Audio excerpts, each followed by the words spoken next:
I'm kind of Northrup. I'm joined by middleweight prospect Aaron Jeffery, who takes on Bruno Asis at the main event of Standing Fighting Tournament 23, August 13th in Florida. What's up, Aaron? How you doing?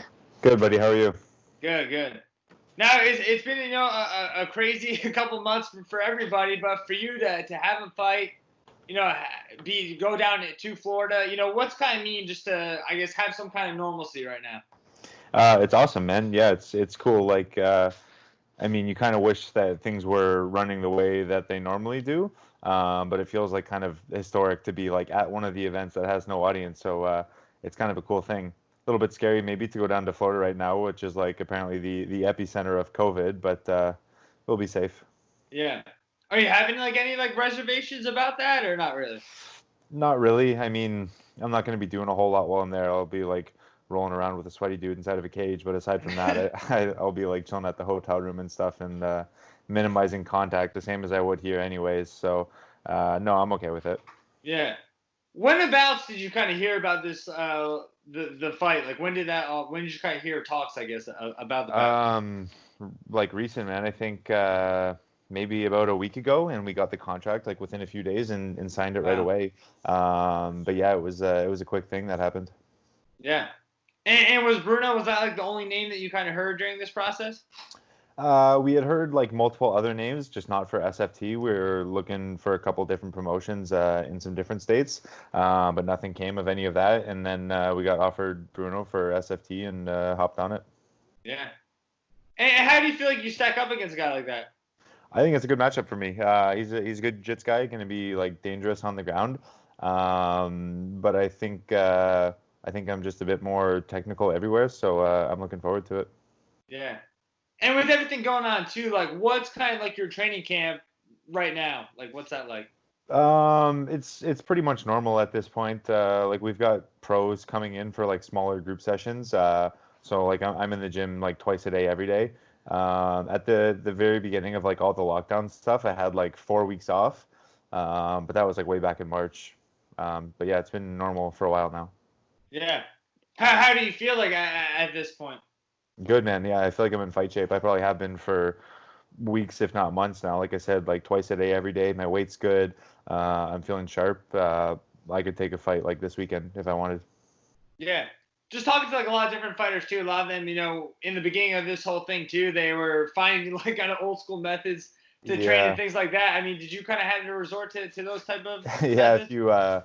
If you look at my Instagram page, there's a picture of me with my tractor with a punching bag hanging off the forks of the tractor. So yeah, I was doing like some shitty home workouts for a bit, but I'm happy to be back in the gym. Yeah. What was that kind of like too? Just to like experience that kind of thing. Like, did you ever do that like before too? Like, in your earlier days or not? Like home workout kind of stuff. Yeah. For sure. It was just like not cool to have to do that like every day of the week as my main training. Yeah. Um, yeah, definitely not the kind of training you want as a professional fighter. Yeah. Where did you kind of get the tractor idea from? Um, I don't know. I think I came up with that all by myself, actually. I was looking for, like, we live on a big farm at home, and I was, like, looking for different places I could hang it up.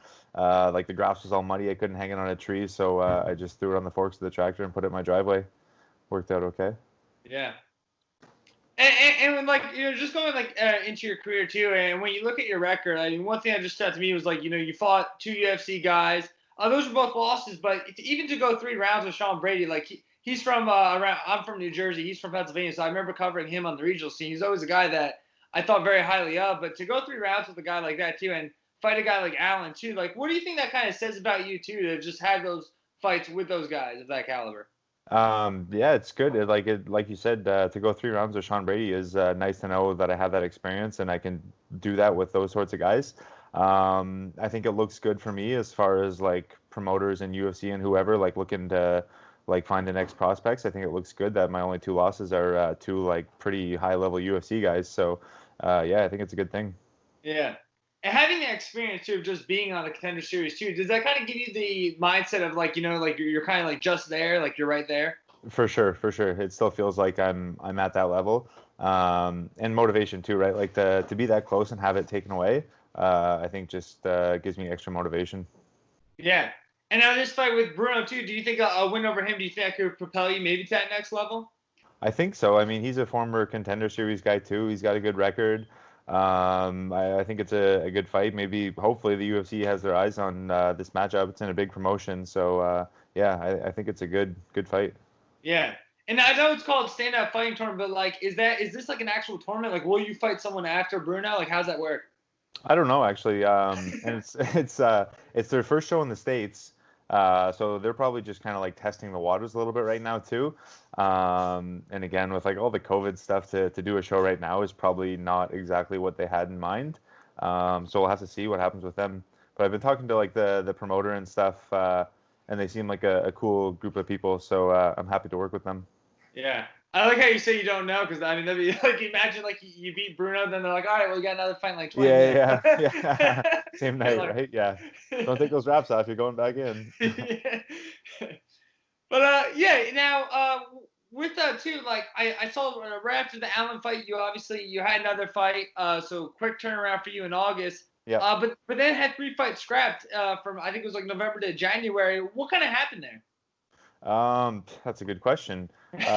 So I think it was the fight in November. We had a guy like lined up and everything seemed like it was good to go. And then like a week out, I guess the athletic commission here in Ontario didn't want me to fight this guy anymore. They didn't like something on his medicals or something like that. So that got scrapped. And we struggled to find another matchup. I signed a contract for another guy. I don't even know what ended up happening with that. And then the fight in January, we were like 2 or 3 days out from weigh-ins, and got the message that the dude like blew out his knee or something, and that was just way too short notice to find another guy. Yeah. And then after all that too, and then when this pandemic hit, were you like just like come on? Like, Dude, at it that was the point? worst timing. That's what I kept saying to everyone. I'm like, I think God really doesn't want me to do this sport anymore. It's just like one thing after the next. Yeah. Did you have like you were kind of like talking about that? I mean, did you question like were you gonna do this again, or did it not get like that serious? Um, A little bit. Like, I mean, right after a fight gets canceled, you're like super bummed out for like a few days. So probably at that point, I was like talking about it and thinking about it. But like a few weeks goes by and like back in the gym and stuff, and it's old news at that point. Yeah. And then too, like I mean, we kind of talked about this earlier too, but like when you like obviously now you had the fight and you said that was a good feeling to have something booked, but like what was it like to try and just like get back to like that training schedule too after like what you said, like you had these fights scrapped, then a national pandemic happens, like what did Yeah. like just like how much relief did you have when you actually like, were in the gym on a regular schedule? Like when I got back into the gym, Yeah. after the pandemic stuff, you mean? Yeah. It was a good feeling. I mean, yeah, it was like what a crazy year, right? To have like 2 fights canceled, and then get back into the gym, try and find something else, and then the pandemic happens, and then I have a month off. Um, but I think maybe that was a little bit refreshing for me. Like I had like 2 back-to-back training camps, and then even before that was Contender Series and the fight like a month after. So it was a hard year of training, obviously. So maybe that month off like refreshed me a little bit, and I was excited to get back in the gym. Yeah. And before the pandemic too, did you have any like I mean like I don't think you had like any bouts like scheduled, but did you have an idea of like when you might fight again? Like when were you kind of looking back then?